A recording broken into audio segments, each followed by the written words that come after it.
So hi, welcome to my podcast. I'm Shane. I'm Glory. Throwback Thursday, recorded on a Wednesday, posted several Mondays later, and it's dark outside. Fuck. And it's 2 in 1 day. 2 in 1 day. Hey, look, Ma. I made it. Fuck a silver lining. Say amen. It's a pray for the wicked kind of night. So I was going to go different. I was going to be, damn, we're working so hard. There ain't no rest for the wicked. Pray that's for better. The wicked. That's a lot better. I just came up with that. That was a lot better. Yeah. We're crossing the overpass to the end here. You're still going off of the songs. We did that for the last one, and I feel like you're stuck on that. Because I got nothing for Pray for the Wicked. I just gave you something. And I appreciate it, but I'm dying in LA now. You're pissing me off. Oh, come on, man. It's just, I'm not. Well, let's just get into the fucking review. Yeah, if you couldn't tell, Glory's getting fed up with me. We're chatting today about Panic! At the Disco's 2018 record, Pray for the Wicked. Gonna be honest with you, this album kind of ruined my fucking day. You did say that to me, and I said, really? I sent Gloria this long fucking thing. And like disturbing. Yeah. It was like, I'm gonna fucking do something crazy to I was like, whoa, buddy, it's 34 minutes. And this we said in the last review, Death of the Bachelor, because this record kept coming up because it was so close.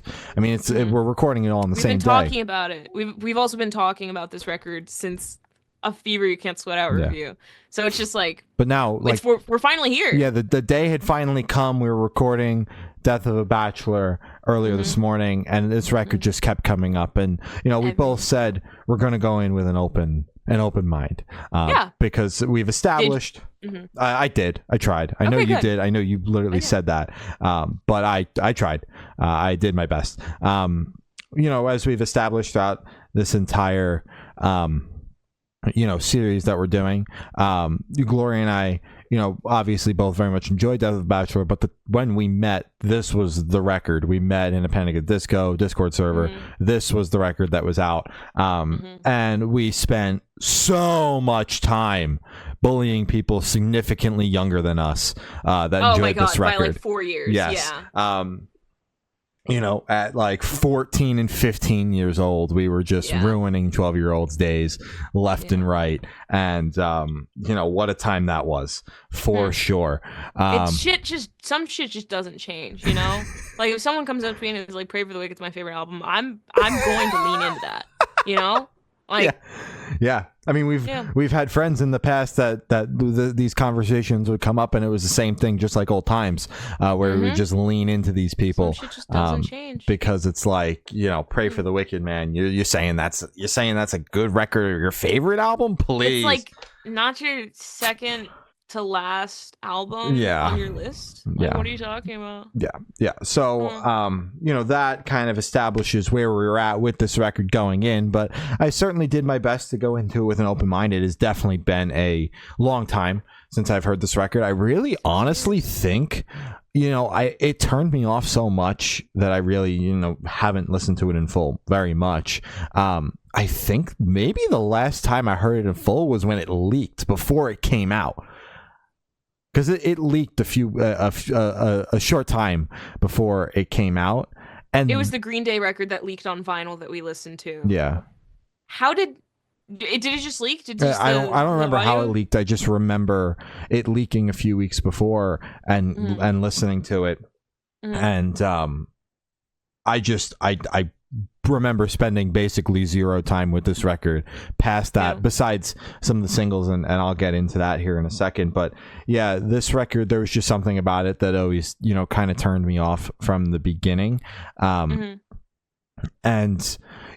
I will say, as much as I said this record ruined my day, the worst part for me is that the beginning half of this record is so strong.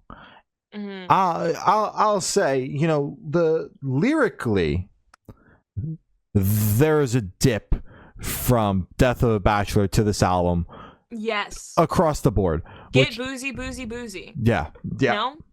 Across the board, every single song on this record, it feels like it's lyrically a step down from where we were at Death of a Bachelor. which already makes this, because like the lyricism on all of the previous records was so interesting, and everything was laced in metaphors, and you know, it was interesting to listen to. This is just it was interesting to listen to. Yeah, this is just the same thing said over and over and over again. And yes, I understand what they were going for with this record, and they sure as shit achieved it. Mainstream commercial success. There has not been many songs as big as High Hopes since 2018. No. You know, so what they were going for with this record, and quite frankly, the top 4 songs on the album, the first 4, all had their moments in varying degrees of commercial success. I've heard all of those songs in different settings. NFL, fucking High Hopes was everywhere, but like NFL, you're out in the store and you hear "Hey Look Ma, I Made It." You're on the radio, you hear "Fuck a Silver Lining." But like the success off this record is not something that should be discredited. I mean, there were features that were done around this album cycle with some of the biggest artists literally in the entire world. Swift. Yeah, that Taylor Swift song is what I'm naming, but that Little Dicky Earth song also came out around this album cycle. Granted, I forgot about that. Yes, shit. not a, you know, and that was a collection of 50 plus artists, which, you know, it's a Little Dicky. Yeah, it's a Little Dicky song. So it wasn't this massive global phenomenon, but there was 50 artists on that song that were all pretty big. So that was a big deal as well. So it did take the band up a level. Like they were always a big mainstream act. They had mainstream success since the beginning, but this record, and what I feel the intentions behind it, listening to the songs, was to take them up a level in the mainstream, and that absolutely was achieved here. Not discrediting that at all. And I thought that High Hopes was a good song until it was played in every single goddamn place you could ever go between like 2018 and today. Yeah. So, the first 4 songs on this record I think are solid. I've always said that I think "Hey Look Ma, I Made It" is a great song. I've always gotten shit for it, but I think it's a great song, and I'll say it with my fucking chest. I love the way the record opens with "Fuck a Silver Lining."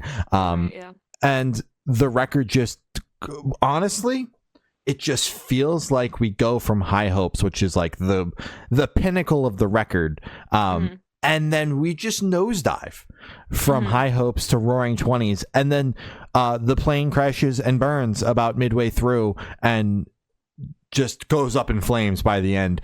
There was no getting back up in the air at any point. We crashed, we burned. The plane is ash and rubble now. Is how this listening experience kind of feels, and that's about the midway point of Roaring Twenties for me. I think that the first half of the song is halfway decent, although of all of the songs that I think are somewhat decent, the worst lyrically, hands down. Roll me like a blunt, because I want to go home. And then he just keeps saying it. That's what's so infuriating about that was one of his lines. He did that shit. He said that with his chest. Because like the first 4 songs have a little bit more variation in the lyrics. You know, the chorus is the chorus, the verses are the verses, and like "Hey Look Ma, I Made It" is the one that has, like, they all have you know, "Hey Look Ma, I Made It." I was trying to make a point with just that song, but thinking about it, they all have that big anthemic chorus that basically just repeats the song title, which is fine, but I just think that those songs have a little bit more variety, whereas we start to get in with Roaring Twenties, and towards the end, he is literally only saying "roll me like a blunt because I want to go home," and then there's just this cacophony of noise around it, and nothing feels like it is at the right levels. Everything feels like it is redding out, and he is just shrieking over the fucking redding out of instrumentals, and that is where my hatred for this record begins, is halfway point of Roaring Twenties. And then from that point forward, I hate every fucking song on this record with a burning passion. My thoughts that I developed on this record of 2018 still stand strong. I hate every fucking song on this record past Roaring Twenties. I'll say that with my fucking chest. Deadass. It sucks. Wow. Dude, there is not a single redeeming song on this record for me past Roaring Twenties. And they would have to cut Roaring Twenties in half for me to even count it. Genuinely, I cannot stand the second half of this record at all. Okay. I tried going with an open mind, and then Roaring Twenties just started this endless spiral of the songs. Not like, you cannot lead with these 4 ginormous fucking songs that are just so fucking big and the definition of mainstream pop, arena pop, and then go into what essentially turns into a cacophony of noise. That's kind of how I feel. Like, I feel like there are instrumentals where the fucking snare and the cymbals on the drums are significantly higher than the rest of the kit, and it's just like, it's honestly, to me, painful to listen to. The second half of this album, I wanted to come away with this and enjoy it, but like, even a song like Dancing's Not a Crime, which is not necessarily the biggest culprit of what I'm saying about the second half of the record, still, the vocal performance on that song is what makes me want to fucking skip it as soon as it comes on, because now there's all these high-pitched fucking instrumentals, and then it's his fucking voice straining to be as loud as those fucking instrumentals and as high as those instrumentals and reach those notes that he cannot reach anymore. And that's fine. That's fine. But let's not. Like, the album achieved what it was supposed to achieve. Absolutely, positively. Yeah, I respect the ever-living fuck out of it, and I'm proud of the work that was done and the success that came off this record for Brendan Urie and the rest of his team. It's a massive achievement. Not many people get to say they had a song as big as High Hopes. So all the more power to him. It's not a bad song by any means. Definitely overplayed as fuck, and that's why I hate it. But I don't hate it because it's a bad song. It's just because you could walk into any department store on any given day, and that's on. And I want to not hear it anymore. That's enough. That's enough. It's been 6 years. That's enough. But it does feel like they're like, okay, let's have 4 songs that understand the assignment and do exactly what they're supposed to do, and then the rest of the record do whatever the fuck you want, go off the fucking rails, and like, it's just chaos. I don't know what the fuck happened between Death of a Bachelor and here, because songwriting got so much worse, and it's just Dallin Weeks left. It's just bad. But Dallin Weeks wasn't there for Death of a Bachelor either. I thought he did. No, I thought he wrote a little bit on Death of a Bachelor. Yeah, but he didn't write the whole record. So like, that album lyrically, lyrically front to back is fantastic. This album front to back lyrically is terrible. It feels like a 10-year-old fucking wrote it. It's just, I just don't like this record, and I can keep going on for ages and ages and ages, but I've talked for almost 15 minutes about how much I hate this fucking record, so I'm gonna let you go because I can tell that you disagree with some of the things I'm saying. No, I think it's completely fine. I think it's awesome seeing you in the position of, I'm just gonna talk for fucking 15 minutes about this record. Usually I'm talking about how much I love this record or a record, but to hear just the amount of hatred that you have for it and the fact that it stayed strong for 6 years is kind of fucking awesome. I don't think you've ever seen me get this amped up about a record. About hating a record. Yeah, no, I completely... Or just, a record in general. Talking 15 minutes straight. No fucking pauses. Yeah, okay. So, I feel indifferent about this record now. I'm gonna be so real. I used to really hate it. But after listening through, I think like 4 or 5 times today, just indifferent. I know. How the hell did you listen to this 4 or 5 times today? A lot of it was nostalgia. I'm gonna be so real. A lot of it was nostalgia because when it first released, I won't lie, I fucking loved this record when it first dropped. But it was kind of the longer I sat with it and the longer I was able to kind of dive back into their discography post Pray for the Wicked release, I was like, wait a minute, compared to fucking everything else, this is obviously the worst thing in their fucking discography. This makes no sense. This doesn't match. There's no progression to be seen. They went from pop rock, heavier on the rock side with Death of a Bachelor, with other elements, as I mentioned, like jazz, just kind of just other silly little things, to then a just pure pop record. So it was just kind of, and not even a good pop record at that. It's corny, it's cheesy. There aren't a lot of, as you said, the lyricism is not to be bragged on for this record. There's nothing clever going on here. It's very pop, easily digested, something you would hear on the radio, and you wouldn't have to think twice about what they're saying or kind of like try to deconstruct anything and find any hidden meaning. Everything that's written is exactly what you fucking think it is. So it's just there's no Roll me fun. like a It's not blunt fun to because I listen to. want to go home. Like, What is the he fuck talking does that about even here? mean? Like, what is he talking about? What the fuck does that even mean? Brendan Urie, come on the podcast, explain what the fuck that line means. Just take that a break one. from taking care of your child and break down this fucking track, this one lyric for us, actually. So, I do want to say I do like a good chunk of these tracks. Again, some of it might be from nostalgia, some of it might just be because I just fucking like it, and that's that. I think Fuck a Silver Lining is incredible. Incredible, I use that lightly. I think it's catchy as fuck. In the context of this album. Shaker. I think Say Amen Saturday Night, that was my favorite track when the album was originally released. Like when the rollout was happening, the music video, I remember I watched that shit with my best friend back then, and we were both like losing our minds. Hey Look Ma Made It, I think it's a good song. I think it's catchy. I think it's very, yay, I'm winning. Guys, mom, I'm doing so. Yeah, I think everyone needs one of those fucking songs and in their discography, just kind of like patting yourself on the back type song. And I think that did it for sure. High Hopes, I think is great. Again, it was one of my favorites when the album was originally released, until it blew up. And then because I wanted to be different, I was like, I actually fucking hate that song. But looking back, I still think it's a great song. I think it's fucking catchy. I love the build up. I love the choir at the end of it, or not the choir. I think it would be technically, I don't know, gang vocals. It's not a fucking gang vocal. A bunch of people fucking singing at the end of it. How it kind of just the climax of the song. I think it's fucking awesome. I love that shit. Roaring Twenties definitely is not my favorite song. The Roll Me Like a Blunt because I want to go home lyric.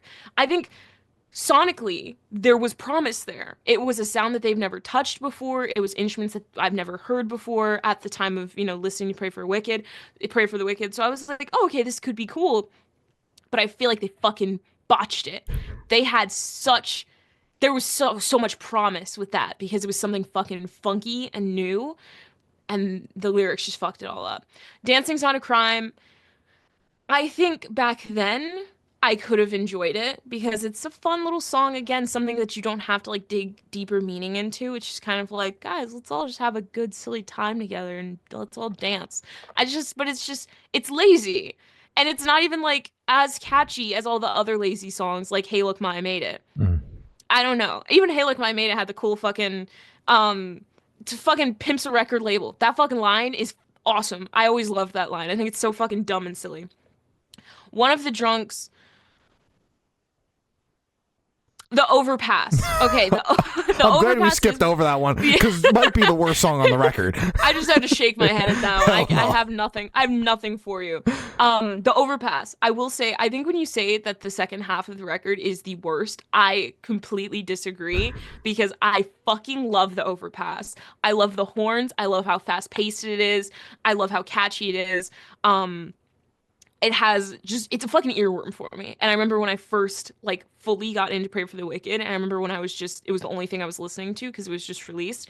That was the song that I always had on repeat because it was just fucking fun. Like the let me hear you say something. Oh my God. Hearing that again for the first time in like fucking 4-5 years, like genuinely made me feel like I was like fucking 2018, 14. I was 14 again. So I don't know. I fucking love that part. I love that track a lot. The Overpass, shout out the Overpass. King of the Clouds, I fucking love. I think it's big. I think it's catchy as shit. Again, one of those tracks on the B-side where I'm like, how the fuck do you not like this? That's crazy. I think it's fucking awesome. I think it's dramatic. And it's about fucking smoking weed. And that's awesome. Hell yeah. Old Fashioned, I do enjoy. I can't lie. I do enjoy Old Fashioned. I think it's fun. Again, a lot of the points for these is I think it's just fun compared to Death of a Bachelor and, before where it's like, I think it's fucking clever or I really like this part. I really like this part. You could see that there is a actual decline in their music. They go instead of for introspective and clever shit, they just go for, oh, well, this is fun. So it really just depends on how you're planning on digesting the music and also what you're looking for in your music. If you want a fucking fun record that you just put on in the background, still maybe don't put this on because it does kind of suck a little bit. But I mean, it'll do the job, Definitely will do the job. Either way, Old Fashioned, I think it's fun. Once you pointed it out, every single song is named after just a lyric. Yeah. And that's so fucking lazy. And it's that like a pisses lyric in me the off. chorus. Yeah, too, it's that's just something that repeated. you can't, it's just very repetitive. So then it's like, okay, that's fine. It's not. It's fucking lazy. Could have done better. Dying in LA, I did enjoy when I was younger, and I still do enjoy it a lot. Um, I don't think it's anything special. I definitely don't think it's their best closer. It's far from it. Even including Pretty Odd. I think Pretty Odd's closer was still good. Mad as Rabbits. Fucking hell yeah. That shit is incredible. Reinvent Love. Let's fucking do that shit. Yeah, hell yeah. But this one is just nothing special, but I think it does a decent job as a closer. He has a little piano moment. He has a little dramatic piano moment, and that's cool. Good for him. Overall, is it a good record? Sure. It's okay. Dude, it's fucking okay. It's listenable for me. I think there are a lot of, I think the entire thing's lazy as shit. Um, and I don't think there was any extra thought or care put into the record aside from, I want to be big and I want this to be our big record. And that was it. Achieved. And they fucking did it. Yeah. I do want to shout out, I do think that his vocals were shown off very well on this record. I think he also just wanted to flex the entire time. Fuck ton of high notes, a lot of different riffs, a lot of different vocal approaches, and I think he nailed a lot of them. So I enjoy that a lot because it does showcase like, hey, okay, maybe he can sing. The next record, not so much. But I mean, Dying in LA, Say Amen, high notes, fuck a silver lining, which is that little gold riff. Come on. I think that shit made me go, oh yeah, he can fucking sing. I forgot about that. Like that is kind of like his job, right? So yeah, I don't know. I have to give Pray for the Wicked its flowers. But glad you're doing nothing it. Too crazy. Nothing too crazy. Yeah. That's my take. One thing you mentioned that I want to expand on a little bit, you mentioned a lot of different sounds on this record that really haven't been experimented with previously, like being such a horn driven record pretty much throughout the entire thing is definitely something that is intriguing, and definitely not something that was done throughout the entire discography. I mean, we could break it down, but all you got to do is listen. Everything else is very much in one way or another guitar focused, and typical band bass guitar drums focus, maybe a synth here and there. This is a lot of synth for Too Weird to Live, Too Weird to Die. Again, that was one of their experimental fucking hazy pop records, which was great. Whereas this one, in certain points felt like it was marching band inspired, which it's crazy work. Like I didn't mind, because that's one of the songs that I don't mind off of this record. For me, I just feel like the execution of all of these unique ideas kind of falls a little bit flat on the fact that these songs basically across the board are lazy in one way or another, and pretty much like you're like and it's fine that you like the record. There's plenty of people out there that do find enjoyment in this record. I said it was okay. Yes, there are plenty of people out there, you included, that find enjoyment in this record in one way or another. Okay. And there's obviously nothing wrong with that, but one thing that you kept saying is the only reason why you enjoyed X song or Y song is because it was fun. There is no substance to this record, pretty much.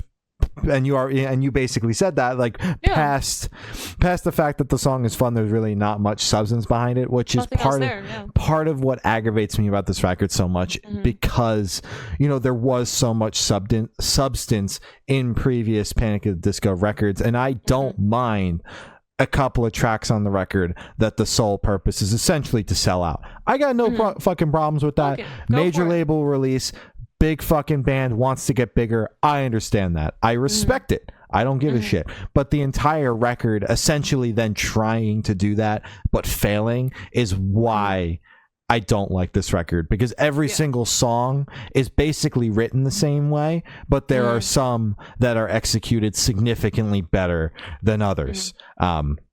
So yeah, like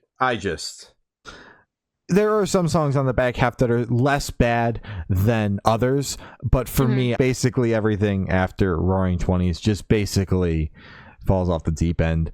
It is what it is. You know, we're two different people listening to the same record. I was hoping to come away with it a little bit more like you, finding a little bit more enjoyment in it, because I know that, you know, you and I both felt very similar ways about this record, and I think it, to some extent, still do. You just didn't spend 15 minutes absolutely ripping this thing to shreds, and that's fine. You know, you can choose to enjoy this album today. That's okay. Maybe tomorrow you wake up and change your mind. We'll have to reshoot the entire thing. Keep my part though, because I can't recreate the sheer anger that I felt for 15 minutes. That was crazy. Yeah, but those are our thoughts on Panic at the Disco's 2018 record, Pray for the Wicked. Do you agree? Do you disagree? Do you agree with my opinion, Gloria's opinion? We have different opinions this time around, which for the first time in this Panic at the Disco series, it's pretty much been split on us having different opinions. We've agreed for the most part throughout the rest of the discography. I mean, pretty odd. It was a slight split. Yeah. We both agree that the record sucks, but Glory just said Glory just lied and said she liked it. I said it was okay. Okay is not. This is a good fucking record. I got you in 4K saying you enjoyed songs on this record, and that is everything I ever needed. I have the same shit for you. You said the first 4 fucking songs were strong as hell. The first 4 songs are fucking fantastic. What can I say? There you go. Okay. But yeah, those are my favorites. We always give favorites. Those are my favorites. If you couldn't tell if you watched any minute of this, Gloria, what about you? My 3 favorite are The Overpass, Fuck a Silver Lining, and Say Amen. Nice. Nice. But yeah, those are our thoughts on Pray for the Wicked. Next week, tune in. Viva Las Vengeance. But listen, if you're a Panic at the Disco fan and you like Viva Las Vengeance, I wouldn't recommend tuning in unless you're okay with hearing 2 people rip into it, because I can confidently say, without listening to the record again, our opinions have not changed. We did review it briefly on the channel, although that review probably wasn't brief because we both hated it so much. Our thoughts have not changed much. We will both be checking out the record obviously beforehand, but yeah, so just fair warning. We've reviewed the rest of the discography. It's out now. You can follow us on Twitter. It's Good Noise for Noise _ Cast. Instagram's Good Noise Podcast. Facebook is Good Noise Pod. TikTok is Good Noise Podcast. YouTube is Good Noise Podcast. Our streaming services are Good Noise Podcast, and Patreon is patreon.com/Good Noise Podcast.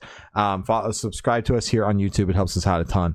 And if you've got any suggestions for the next round, we're always taking suggestions on what discography we should dive into next. But other than that, I've been Shane. I've been Gloria. And we've been the Good Noise Podcast. See you next week. Bye.